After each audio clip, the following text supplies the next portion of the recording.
Welcome to the Are We Idiots Show, where we question the status quo on society's important issues while mixing in plenty of laughs along the way. Now here are your hosts, Mark Weaver and Rich Kroll.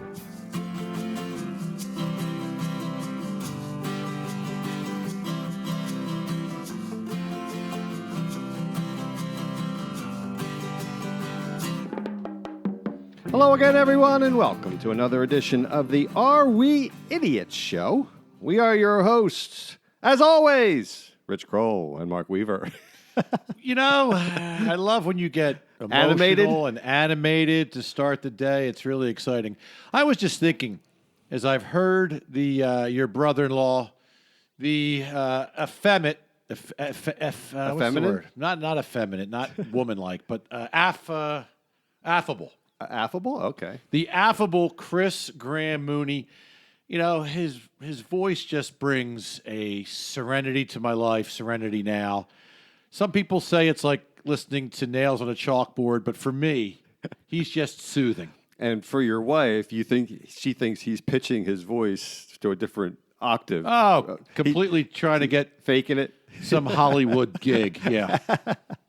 I was actually going to start the show with singing America the Beautiful because we're going to talk about lost patriotism today. But, I thought, I didn't want to show off my voice. I wish you would. That would have been fun. Oh, beautiful.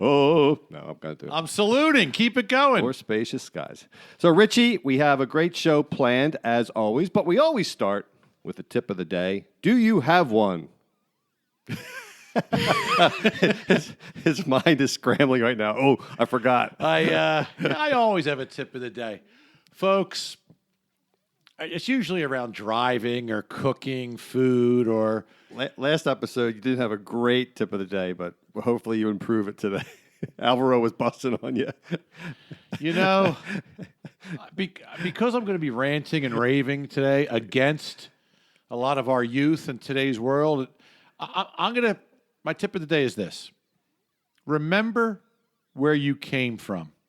You wouldn't be here today without your parents and grandparents and great-grandparents and all the immigrants that left Europe for a brighter future and put up with very challenging and difficult times for freedom and a better life for you.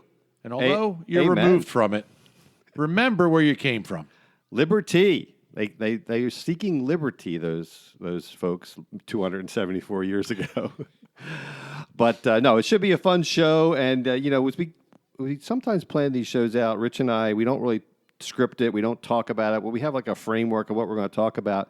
And some shows we think we have a pretty good idea what's going to happen. And other shows, we don't really know how it's going to go. And I think that's the way today's show is going to be. But sometimes they turn out to be the best ones.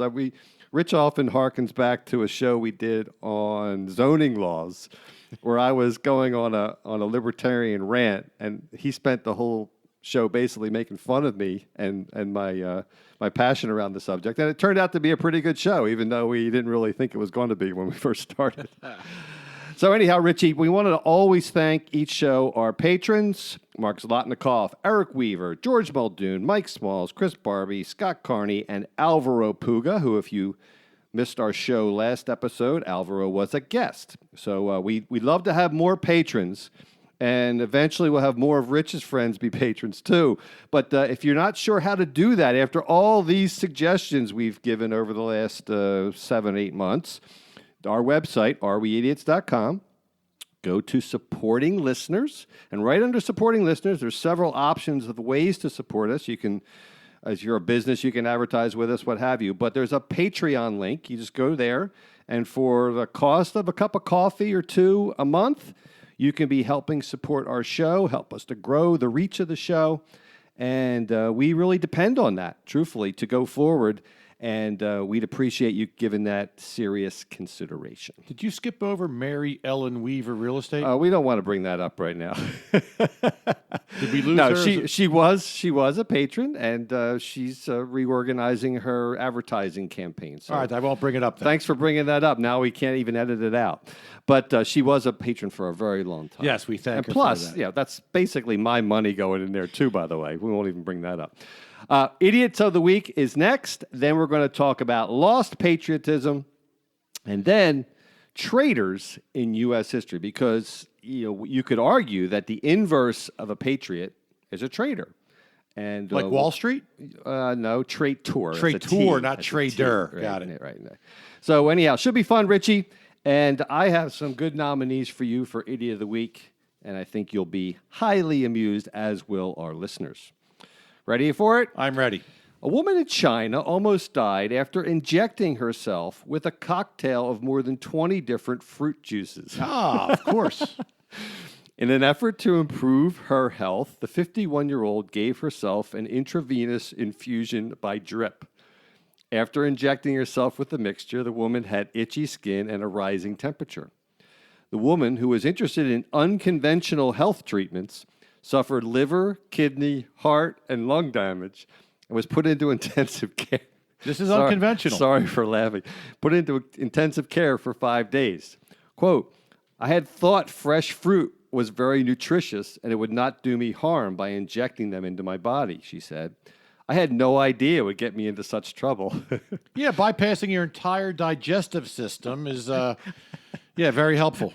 Doctors removed toxins from her blood using dialysis, injected clotting agents, and also gave her a series of antibiotics. After 5 days, her condition did improve, and she was transferred from the intensive care hospital kidney unit and eventually discharged. Doctors said she had been lucky not to die of multiple organ failure or sepsis. Before I go to nominee number 2, any comments? Well, I read something about this woman, and previously she injected coffee. Once she tried frozen yogurt.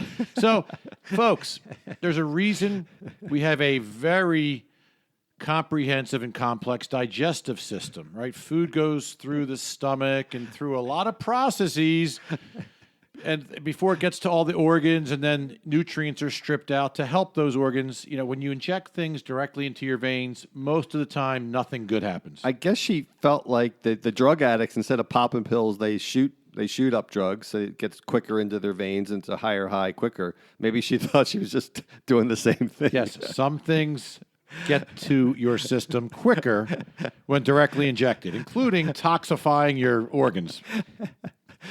All right, Richie. So it should surprise you not at all that my next nominee is from Florida.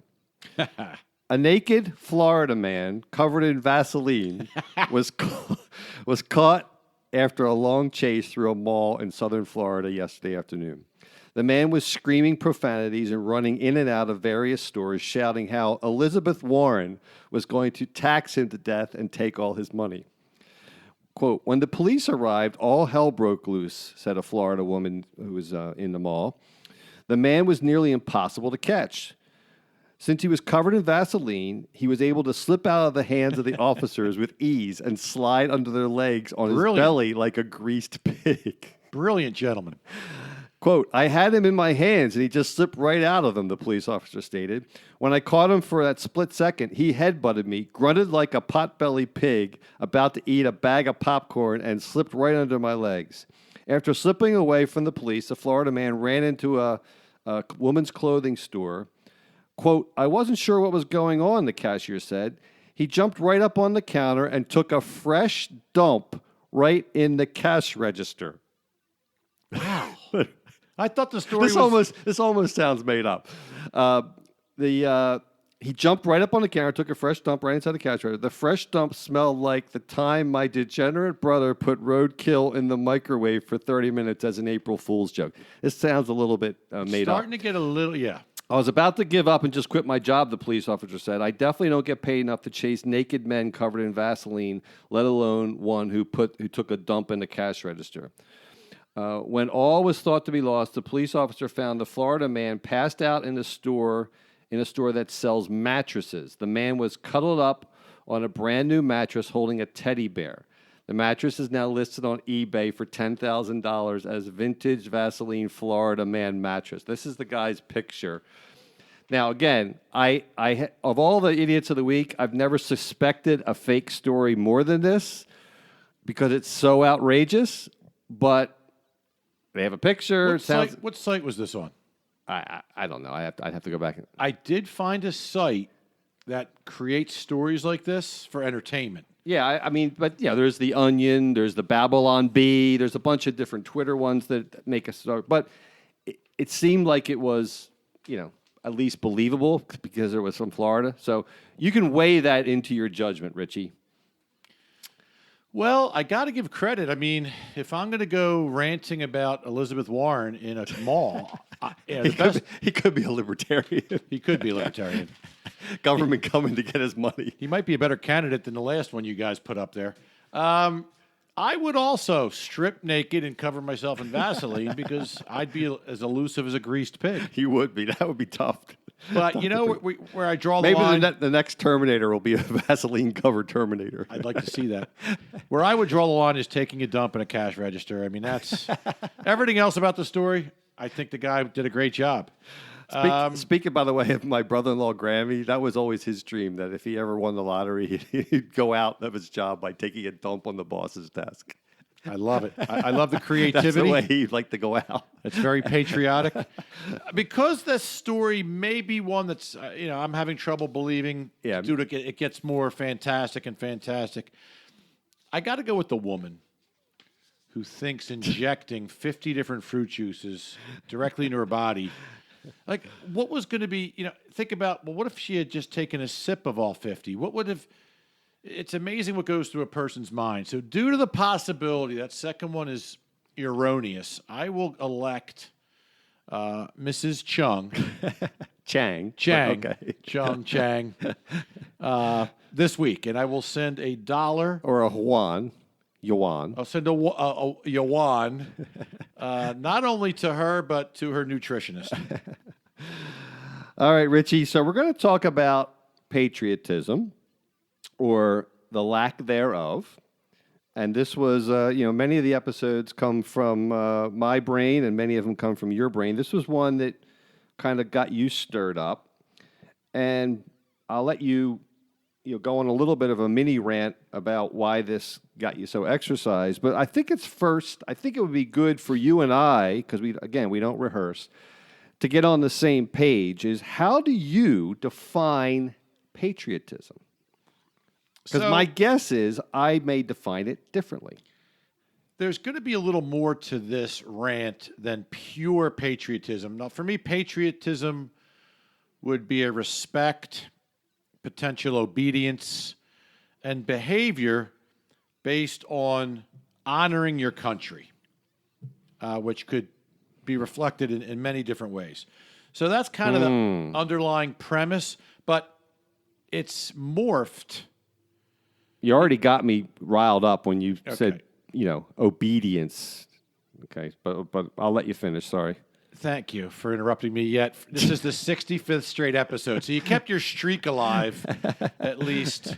I'm not done yet. There's another like Joe DiMaggio. There's another half of the episode to go. You're the Joe DiMaggio of podcasts. So, but it's morphed into more than that, where just an overall disrespect for authority. And I get why a lot of that has happened over the years because so many politicians, military leaders, parents have screwed up.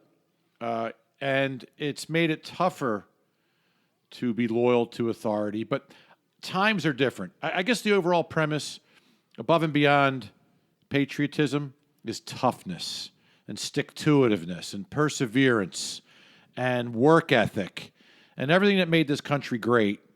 I see it going out the window more and more every decade that passes. And you probably were prompted by reading Tom Brokaw's book, right? The Greatest Generation. Is that what kicked off some of these thoughts? Or I read a lot of World War II books, military books, Navy SEAL books, but I also read. You got me to read Coddling of the American Mind, and we looked a lot into the millennials and the odd generation and what's going on at all these liberal free speech or formerly free speech colleges. And then I read local newspapers and you hear about just blatant disregard for the law. So many people think they're above the law, and it's in sports and entertainment and politics and even schools. Our beloved Delaware County Christian School is experiencing a lot more defiance and disrespectful behavior in the classroom. I'm sure every school has that. But it's getting worse. Right. And even places... Maybe, or maybe we're just old farts that always complain about how the young people aren't the same as us, and that's been going on for millions of years. Well, we will discuss that today, won't we? Exactly. So I'd say without getting the full debriefing of where you're thinking about, I would agree with half of your premise. One, I do agree that we are starting to get softer as a society, but I think that's natural. I think every generation from the beginning of time has had it easier than the subsequent generations because life improves. Generally, we get rid of old processes that are not as good, and we bring in new processes, and we innovate, and we have higher education, and more knowledge is known, and more knowledge is disseminated. And we do less things bad, and we do more things good. And I think that's why, humanity evolves. And when you have more creature comforts of life that come with evolution, you just naturally have it easier. You don't have it as tough. And I think that's always been true. And that, by the way, the people from World War I had it a lot tougher than World War II generation that you referenced. And Civil War had it tougher than World War I. So I think that's kind of a misnomer to say that, that we're a lot softer. We are softer, but that's always been going on, and that's going to continue. You don't think our kids are going to be softer than our kids? Well, see, here's where I disagree. Yes, I agree with the premise with evolution and every century making it easier on the citizens with more comforts and automation and whatever. But isn't that softness? No, because think about even you and I. We work 50, 60 hours a week. Our parents worked 2 and 3 jobs. Our grandparents worked 7 days a week. There's been a work ethic lineage since 10,000 years ago when people had to literally kill their food every day and figure out how to not get eaten by bears. All of a sudden, I don't know if there's been an apex with the height of comfort, but I see a dramatic drop-off versus why would a work ethic stop and a mentality of do whatever it takes for your family and not expect freebies and handouts and entitlements? Why would that all of a sudden, because that's not the way with you and I and all the friends we have, nor any generation before that. Well, I disagree with that because I think the set point of humanity is that you don't want to work any more than you have to, right? I mean, there are some people, of course, that want to work because they enjoy it or whatever, but I think a lot of people would like to work less than they do, and they want leisure time. Leisure time is generally preferred to work time, I think, as a general rule. Except for you. Well, no, I like leisure time. I like what work gives me as well. But I think just as a general rule, take me out of it, I think more people prefer leisure time over work time. Would you say that's accurate? I would say people as a general prefer rule, something they enjoy over something they don't enjoy. So correct. It's not necessarily always leisure. Correct. Okay, so that's a better way of putting it. But so my point is that, and a lot of people see that as leisure as opposed to work. Some people prefer it as work. And my point is that as automation and technological advancement happens, that's the way society works. So you have less and less work because you have automation. You get as much done or more done with less time. So I think that, again, it's just a natural evolution of an advanced society that allows more leisure, less work, or the freedom to do what you want as opposed to what you don't want. If you're explaining to me why this is happening, I'm okay with that. I'm looking for explanations. Right. I am just saying the fundamental premise is true about lack of toughness, lack of work ethic, lack of motivation. Now, look, I fully believe, by the way, just this popped in my head, I fully believe 100 years from now, work week will be 25 hours or something like that. It's not going to be 40 hours a week. And it's still 40 hours a week. It's been coming down for decades. Right. It's 37 now. When that happens, then life will be proportionate. I'm saying right now, a lot of people have expedited your future comment and are looking for 25-hour work weeks today. I mean, the famous. Well, that's because they're spoiled, right? Yeah. Well, okay, so now we're getting into, and maybe yeah, but look, those are anecdotal. it's not anecdotal. Yes, it and maybe is. That's parents not statistical. Have a lot, it is statistical. I've brought this survey up. This might be the third or fourth time. They interviewed 10,000 recent college graduates, first job graduates. Right. And the thread that shocked everybody was that the common expectation is that they should be able to work 30-hour work weeks for 15 years, retire in their mid to late 30s with $1 million in the bank. Well, they actually were going to also inherit $1 million too, weren't they? That was part of it was expecting big inheritance, yes. So, but they seem perfectly rational, those folks that took that survey. well, and that's part of what I'm saying. It's like I never even considered that. I'm not even going to retire with $1 million in the bank when I'm 60. So it's a different mentality. Like everyone's trying to grasp more leisure and not do whatever it takes and cut corners. And look, I'm not saying everybody. So are we going back to the helicopter parents show as opposed to talking about patriotism? Because I feel like we're going like in that direction as opposed to patriotism. Thank you for bringing us back on the tracks. It's normally bringing you back on the tracks, but I and I know it's not. You're allowed a tangent once in a while. I appreciate that, and I know it's not a new book. It's probably 20, 25 years old. Yeah. But I am reading The Greatest Generation by Tom Brokaw, and I guess I brought it up to you because the consistent theme, and I have a couple quotes. I mean, there's 100 people interviewed in this book, and it's about their life during the war and after the war. And the common theme for men and women is basically, I don't see it with today's generation. I see a lack of patriotism. I see a lack of believing in the country. I see a lack of work ethic. I see a lack of a collective motivation to do what's right, not only as a family and family first, but for the country, for the U.S. For future generations, I would argue that is for sure what my biggest beef is with the government going on now, that they're bankrupting future generations because we're self-centered about the immediacy of it, the immediate gratification nation, and that book highlights how the mantra of those older folks, that generation, was to sacrifice yourself so that your kids and grandkids have a better future. And I totally agree that that's no longer the paramount mindset. But I guess it starts a little bit with patriotism because, and it talked about honoring the flag and what the flag meant, especially for all these folks after they came home from the war, and they basically they defeated Germany and Japan. And they protected their country, and they enabled the pursuit of freedom and liberty and having a better life. And when they saw that flag waving, it just brought a tear to their eye, or pride. And part of it, I guess, is I don't see a pride in the country across the board. In fact, you even said, why do we bother with the national anthem before games? And who cares about the flag? And I'm curious as to... That's not what I said. Again, you are the worst at quoting me. I'm as bad at quoting you as you are at interrupting me.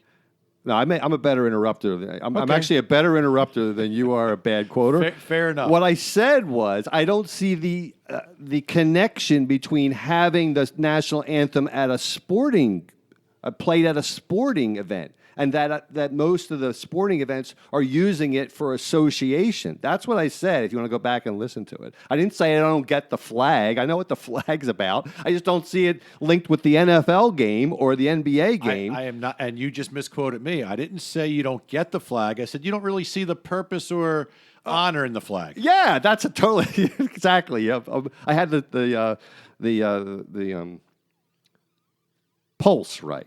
How's that? All right. Before we do that, I want to give you my definition of patriotism. It has nothing to do with obedience to government. I can tell you that right now. I didn't say government. You did say that. I said obedience to the country. The country. Well, the country is. What do you mean? Obedient. Who are you obedient to?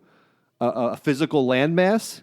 Your family. Your teachers. No, that's not the country. That's your family. No, that's the country. No. I caught you in that one. The military. Efforts to do good for the people of the country, not the government. Oh, you're reading out of Webster's? No, that's my definition. I jotted it down because that is how I feel is patriotic. So let's talk about what you just mentioned, that most people, or a lot of people, don't feel as patriotic as they used to. And I'll cite a Gallup poll from just this past July. We'll go through this quickly. Does that also involve horses? Yes. A Gallup poll. And there's a corollary poll called Prancer. Got it. Only 45% are now extremely proud to be American. By the way, just for point of reference, after 9/11, the year after 9/11, when the whole country came together, and I think we talked about this in the prior show, that it almost takes some kind of common enemy to boost togetherness. 70%. So it went from 70% in 2002 to 45% now. That's all together. By frame of reference, Democrats, I think we talked about this on a prior show, Democrats are always less happy about the country or patriotic than Republicans. Democrats are 22%, Republicans 76%. And by the way, some people listening to this will say, well, of course, that's because Trump's in office, he's a Republican, and the Democrats were happy when Obama was in office. That's true to some extent, but even during Obama's term, Republicans were at about 70%. So they're up from Obama, 6%. But basically, and we talked about why the reasons for this in the past show, Republicans are always more patriotic than Democrats, and so we won't review that. But I guess what my real thing is, Richie, is this distinction, this bifurcation of, I think that you can be perfectly patriotic, and some of the most patriotic people are the people that are fighting against government. And I'd like to hear your opinion on that, because I think you're a little bit more obedient by nature. I'm a little bit more of a rebel and a little discontented. So give me your argument for why American citizens should be, your term, obedient to government, or the country, in your words. If you believe, for the most part, that the government has your best interest, and you are here because of history, then I think you should be patriotic and respect where the country's come and where it is. And to your point, we control who we elect. So if we're electing people, we're supposedly trusting these people to have our best interest. And I'm not saying to have blind loyalty, because there's obviously a lot of corrupt politicians and corrupt military leaders and corrupt presidents. But an underlying, I guess, respect and pride in the country we live in and defending the U.S. I mean, think about when we watch the Summer or Winter Olympics. I'm always, you're cheering for anybody on the United States. And Cuba, like my favorite team, Cuba. You like Cuba, which has always been bizarre. But, when they're on the stand and they're playing the national anthem and they're lowering the flag, yeah, I got a sense of pride. And it's like, yeah, I want you to beat that Russian or that German or that Cuban. And it's us versus them. It's tribal. It is tribal. So I'm putting words in your mouth, but could I classify it as your opinion is, hey, there's things you can nitpick about, but overall we have it pretty good, and we have to give the leaders the benefit of the doubt because they do most things well most of the time. Is that? I believe as a society, we're so programmed now to focus on the negative and what goes wrong. And we rarely publicize what goes right and acts of humanity and people sacrificing. It's all about the mistakes and the screw-ups and the egregious errors or where people get screwed over. And, hey, look, I totally agree that, with our duopoly, there's a lot of problems. And if somebody stands up for what is right and fights a government official who's corrupt or doing something wrong, yes, that's more patriotic because maybe they're doing it for the good of the country or the Constitution or liberty. So that's kind of reverse patriotism. And I agree with that. There's an example in the book of a famous lawyer in Florida who ended up becoming the president of the ABA, and he fought Nixon, and they were both World War II veterans, and he helped bring visibility to Watergate and all the mischief that Nixon was undertaking, and he was looked at as a rebel for fighting the president. Presidents hadn't really been outed as corrupt up until then. I mean, now we know a lot of them were, but at that time they were viewed pretty reverently. As royalty, yeah. As royalty. And I would argue that's still the case, and to a disturbing degree. I agree. This guy, he actually was patriotic by fighting what was wrong.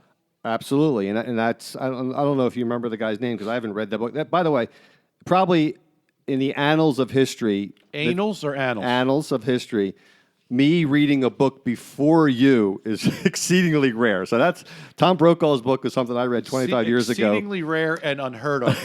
His name was Chesterfield Smith from Florida, one of the good Floridians. Okay. But so that brings up something I was going to discuss at the end of this segment. But Daniel Ellsberg, are you familiar with that name? He was the guy. I am not. Daniel Ellsberg is very famous for exposing the Pentagon Papers. So if your listeners have not gone to I think it's on Netflix, but Ken Burns did a show on Vietnam. Have you watched that? Yes. Ken Burns. Exceptional. Ken Burns, everything Ken Burns does is exceptional. He did the Lincoln thing. He did the Vietnam thing, which is amazing. He's doing country music now, which I started streaming.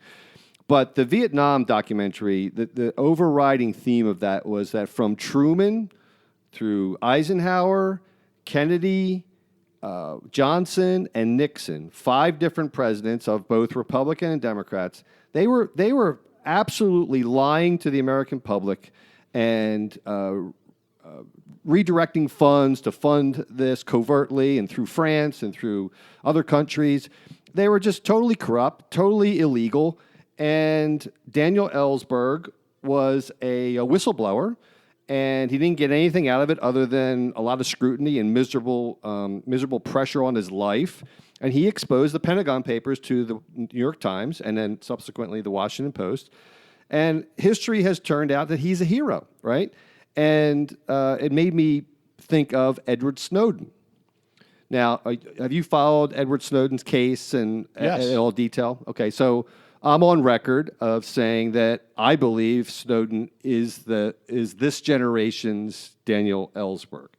He exposed, if listeners aren't familiar with him, I mean, there's a lot of people that think he's a traitor. He's actually living in Russia right now, and the government has warrants out for him or whatever. He was actually, in 2012, one of the most coveted, on the FBI most wanted list or whatever it was, whatever the list is.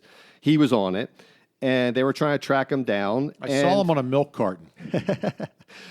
But I think he's going to be a hero. And the very, very short story is that after 9/11, and this is what you have to look out for with governments because they have a monopoly on the use of force and legal use of force, you have to always be wary during a war because that's when government stretches the law and stretches liberty and restricts liberty.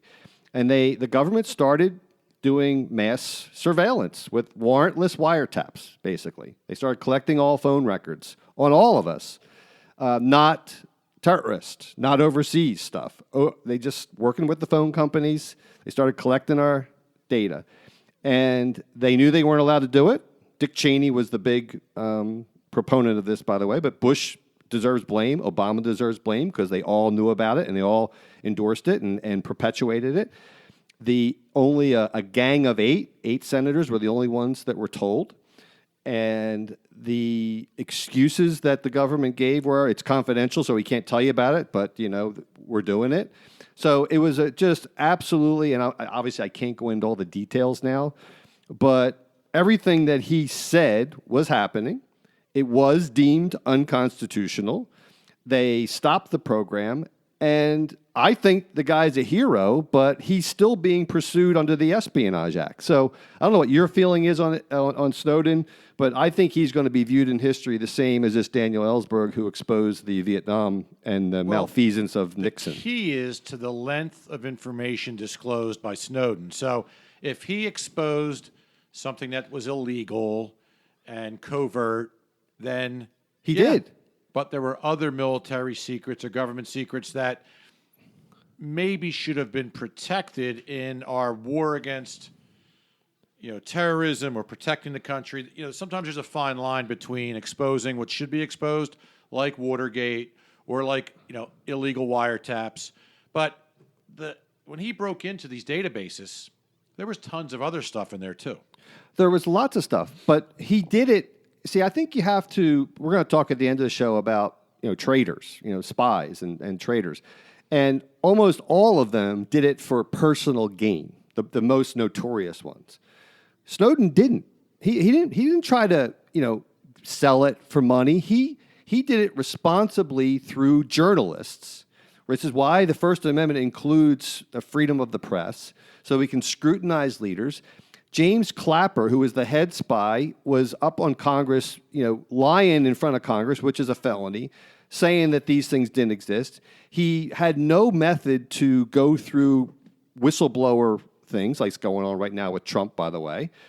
And he felt that this is the way to do it through the press, just like Daniel Ellsberg did for the Pentagon Papers. So, again, we don't have time to go into all the details of Snowden, but in my mind, he specifically said this is the way that this should be released. It should only be released if people can't be, names can't be divulged. So the journalists were the ones who were supposed to release it responsibly and redact information. Real quick then, because I know we want to get back on track here. So then why is Snowden being welcomed and protected by the Russians? If this was just anti-U.S. stuff. Well, because the way I understand it, and again, I'm not the expert, the way I understand it was that he speaks out against the Russian government too. And I think it's just the way for Putin to kind of stick it in the crawl of us that he's there. But he regularly speaks out about authoritative governments and how evil they are, including Russia. So he speaks out against the Russian government now, and he's in Russia. Yeah, but let's be honest. If he's being protected by Russia, they're also I can see that angle sticking it, to the U.S. And Putin's got him, but there has to be benefits to Russia and things that Snowden exposed. No, he doesn't have the information. He does not have the information anymore. He gave it to journalists at the Washington Post. I forget the ones in England. All right. Well, I got to look into that. And by the way, he lives freely in Russia. He goes out and he's not under house arrest or anything like that. It's a weird situation. I got to learn more about what's happening. If I were president, I'd pardon him. By the way, I don't think I'll ever be president, but if he's listening to this podcast, I'm sure he is. So let's get back, Richie, to patriotism, right? And what I think is the most valuable form of patriotism is those that are willing to sacrifice themselves. And, Daniel Ellsberg, Snowden definitely apply, where these guys voluntarily, ruin their lives. Put their lives at risk and potentially ruin their lives now it's turned out better for both of them, I think, than it could have. But anyone who really puts their lives at risk for the benefit of their fellow citizens, I think, is a patriot. That's one of my big early beefs with Trump was when he, and I was no fan of John McCain as a senator, but John McCain was a fighter pilot that volunteered to serve in Vietnam. He got shot down, and Trump's retort was, "I don't like people to get captured. I like people that don't get captured." That was one of his famous blows to McCain. And by the way, Trump took 5 medical deferments for bone spurs in his feet. Never went to war. So, I mean, he's just a hard human being. We'll talk about that next episode, I'm sure. But so what do you think is the main criteria for patriotism in today's world? Well, it is a little bit different. I mean, I do believe the definition of patriotism are people that are in the military, willing to sacrifice their life for the good of the country. But Not also, just military, though. well, also local police, policemen, firemen, people that are willing to put their life on the line for the betterment of their fellow man or public, where they could lose their life. They're putting themselves above just looking after Self, themselves, right. putting themselves above self-absorption and only focused on them. I mean, people that are willing to leave their families for the good of the humankind. So, and that was more evident in World War I and World War II. Thank God we don't have that situation now to put to the test. But See, let me push back on that, because what is the main criteria of the people that served in the military in World War II that's different from today?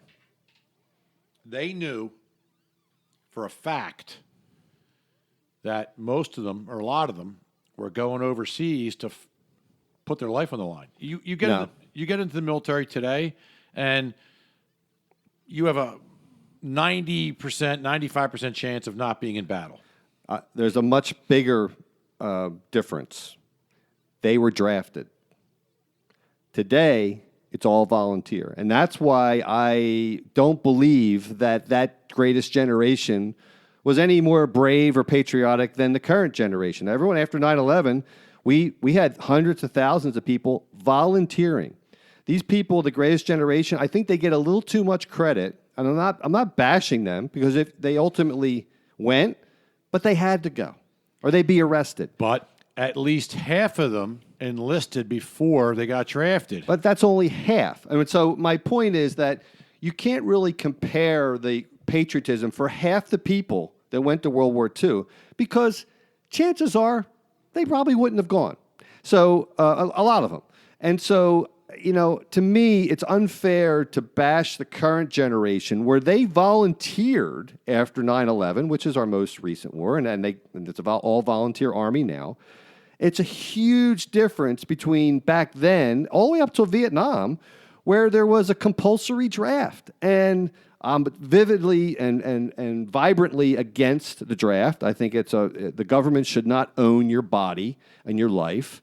And so I think if a government wants to solicit people to fight in a war to defend the country, it should be able to make a case that you should be willing to risk your life because it's that important, not to compulsory make you serve and die. I don't read it that way. When I've read multiple World War II books, and yes, there was a draft, but almost all of them said they would have volunteered anyway because there was a collective spirit to defend the United States and their families and their future. And even if there wasn't a draft, they said there were millions of people that volunteered. Not all saw battle, but even women. There were hundreds of thousands of women that got involved in helping administratively or building things or filling in positions left by the men, and they wanted to do it. Many did, and millions probably did. And a lot of them could have got out of it. If they really went to say, hey, my eyesight, a lot of people went way out of their way to overcome being turned down. Could have been They lied about eyesight. their age. They lied about their age. Right. They did not mention they had bone spurs in their feet.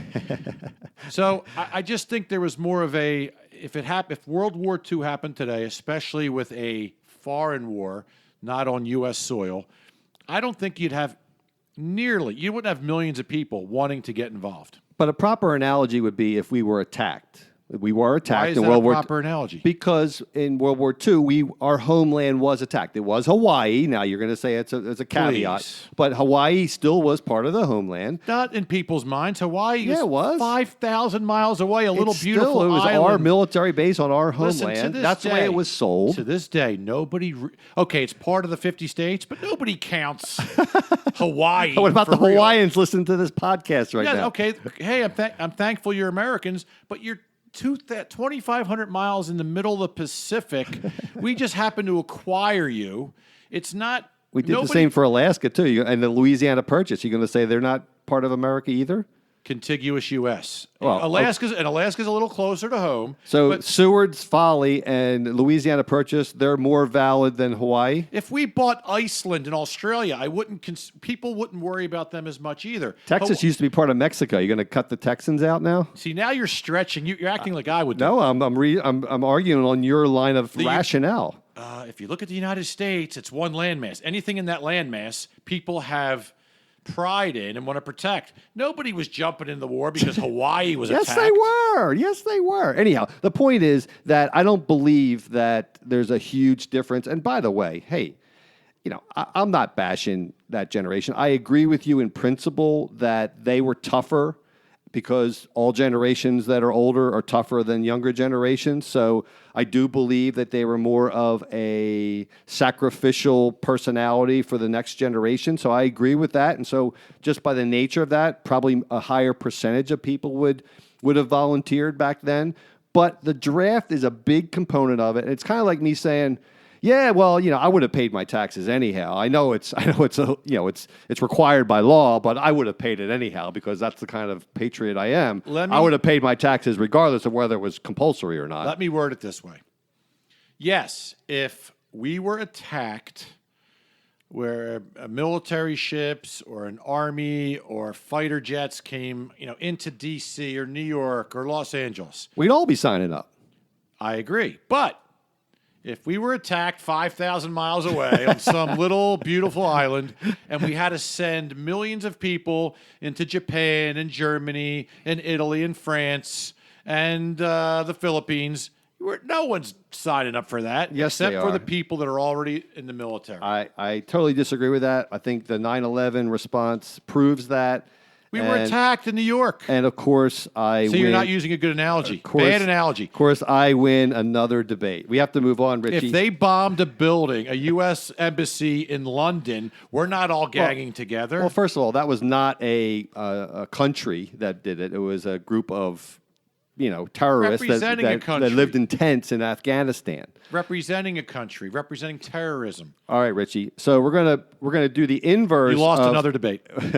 We're gonna do an inverse of patriotic. We're gonna do some famous traitors in American history, and I'll give an honorable mention to the original traitor, Benedict Arnold, and.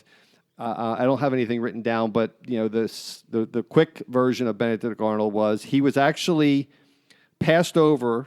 His motives for turning to the British during the Revolution was he was passed over for promotion, and he was living a lavish life in the Philadelphia suburbs, by the way, or the Philadelphia society, and he overspent. He owed money to people, and he did it for the good old-fashioned reasons, for ego and career advancement and money. Sure. And he's the original, Benedict Arnold is the original traitor. So I've highlighted four, I'll call them notorious traitors, not with a D. Number one, Jane Fonda. No way. During the height of the Vietnam War in 1972, film starlet Jane Fonda visited North Vietnam and shielded for the North Vietnamese government, screeching that American prisoners of war were being treated humanely. I didn't know Tell this. Rambo that. Yeah. Since then, she went on to condemn all U.S. soldiers as war criminals. On hearing that many POWs claimed to have been tortured, Fonda denounced them as liars. She encountered no legal or professional repercussions upon her return to the U.S., but claims to deeply regret her actions today. I would hope so. You didn't know that about her? I didn't know that. Oh, yeah. She was I notorious. now do not like her. Aldrich Ames began working for the CIA during high school and did so until he was discovered to be a Soviet double agent in 1994. He specialized in selling the identities of CIA agents placed within the KGB to the KGB. In a true cloak and dagger fashion, Ames would mark a blue postal drop box with a piece of chalk whenever he needed to contact his KGB handlers.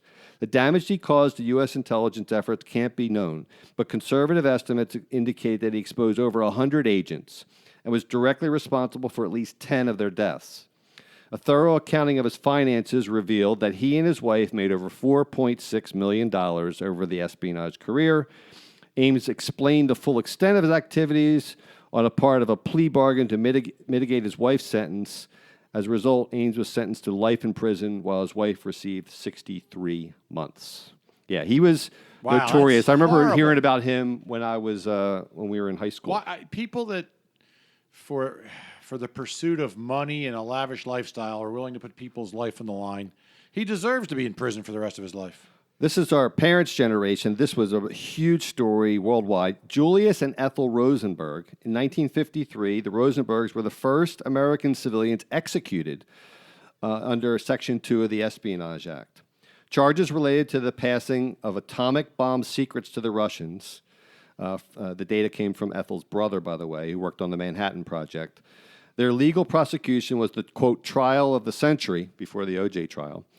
And many felt the couple were unfairly convicted. However, recently declassified cables from the Soviet Union Verona project now support testimony that Julius was indeed a courier and recruiter for the USSR.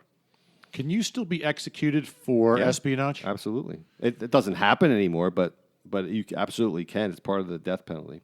Last one, because we got to move along. John Walker Jr. In 1967, Navy Communications Officer John Walker Jr. snuck into the Soviet embassy in Washington and offered to sell secrets, and then handed over settings of the KL-47 cipher machine, which decoded sensitive U.S. Navy messages. His motivations were purely financial, common theme, and he proved to be a screaming bargain. Over the next 17 years, Walker gave the KGB the locations, listen to this, Richie, locations of all U.S. American nuclear submarines, as well as the procedures the U.S. would follow to launch nuclear missiles at the Soviet Union in the event of war. The Soviet also learned the locations of underwater microphone tracking Soviet nuclear submarines. The KGB also learned every troop movement in Vietnam from 1971 through 73, and they passed it on to their North Vietnamese allies. According to Yataly Yurchenko, a KGB defector, it was the greatest case in KGB history. We deciphered millions of your messages. If there ever had been a war, we would have won it. So John Walker Jr. was notorious. Was he executed? He was not. He should have been. Yeah, but anyhow, Richie, so those are some notorious traitors. What are your thoughts on this episode and in the remaining minutes? Any final comments? So my final comments, I'm going to quote some of our national heroes from World War II. I'm not going to quote who they were, just some quick comments. You know, when I came home, I can still see that flag snapping on the flagpole whenever I entered and left the building.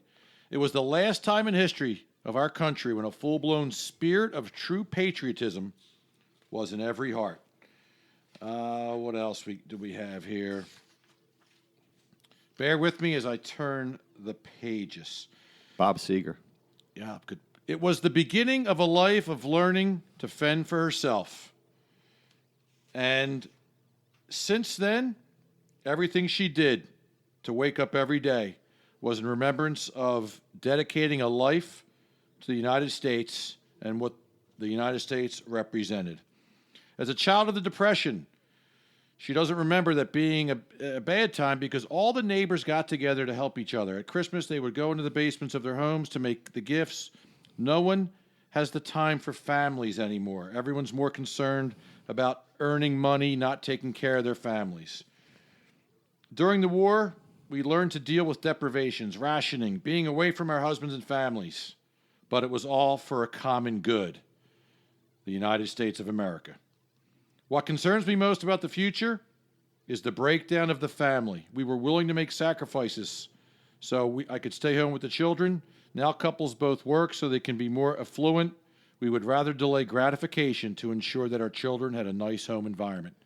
That's a different attitude, my friend. Let's go watch A Wonderful Life, shall we, after this? I wish you would, you would make all the listeners happy if you just dropped this attitude and said something to the effect of, I only regret that I have but one life to live for my country.